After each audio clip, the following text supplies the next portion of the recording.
and let us all do we can to build a better future. So we had a couple of breaking stories that I did want to address. First of all, this is from CNBC. The U.S. Supreme Court has failed to figure out who leaked the Dobbs ruling, the abortion ruling earlier this year that overturned Roe versus Wade. And apparently, Chief Justice Roberts did authorize and required the Chief Marshal of the Supreme Court to do an investigation. Somebody else had a look at it and said, it was a good investigation. They cannot figure out who did this. Now, the Marshal did make some note of ways that they could tighten up security and their processes at the Supreme Court, but they cannot figure out who did the leak. Now, I've never entirely trusted the official story behind this leak. I've sometimes wondered if that was not entirely strategic. I went to Politico and got there. It gave people a month to get angry, to get lathered up. In an election year, midterms and all that. The other thing that happened, of course, was that there was this concern about pro-abortion or pro-abortion rights terrorism. I reported on this back last year when this was happening, that there was supposedly a domestic terrorist group called Jane's Revenge that was supposedly firebombing anti-abortion organizations and vandalizing churches. And you notice that it went completely out of the media. It went silent after a couple of months. I had my suspicions that this organization did not actually exist, or if it did exist, it was a honeypot.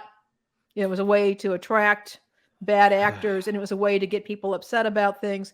So, again, the fact that they cannot find out who leaked this ruling, I'm not necessarily, at this point, I'm not necessarily trusting even what they are saying at the Supreme Court. That they've said, well, we tried.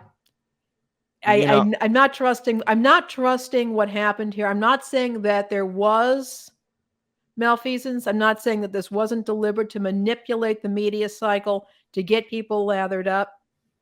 I am saying that I no longer have a whole lot of trust in many of our institutions. In any case, this story came out today. It's important for folks to know about it. I would also add on to this, especially when it comes down to the Supreme Court and also our lack of trust in institutions. It should come as no surprise that maybe this could have been manufactured when the leak was sent out to get people excited, to get people angry. I mean, we've seen from the recent reports about Facebook and Twitter about how government agencies and people were promoting certain stories or trying to highlight or highlight certain things or narratives and dismissing other stories altogether.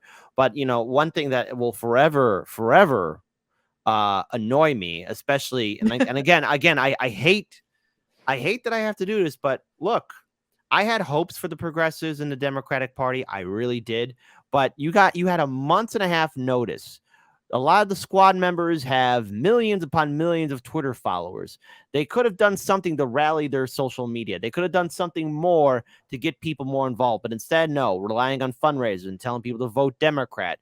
And where's all this talk about codifying Roe v. Wade? It's been forgotten now by our Democratic lawmakers. And trust me, they had the majority seats and the political capital and the cause behind them. Hell, they even have a Democrat in the White House. But yet the Democrats did a lackluster, mediocre kind of response purposely so that Roe v. Wade would die. And Roe v. Wade died under a Democratic administration. And one other final note, and this is, again, to all these people who talked the big game between 2016 and 2020 when Trump was president. I know I'm triggering some people. Yes, Trump was president, and he's going to run again in 2024. And he's back on Twitter, so hide underneath your blankets. But to all those activists and organizers and social justice warriors and keyboard warriors, where's all that talk? You're going to be flooding the streets day and night, 24/7. Nothing's going to happen to Roe v. Wade. Where are you? Where are you? Where are you? Oh, you're at brunch. Okay. Or that was all talk in the first place, because I guarantee you this, if that had happened under Trump's presidency, Roe v. Man, people would be storming the streets right now. But then again, Trump easily triggers people. And I guess now that the orange boogeyman's gone, everyone's at brunch because Biden returned the soul back to this country. But just a side note, Biden was against Roe v. Wade too. And he's not doing jack about it right now. So keep on talking your big game, activists. Where you at? Nowhere.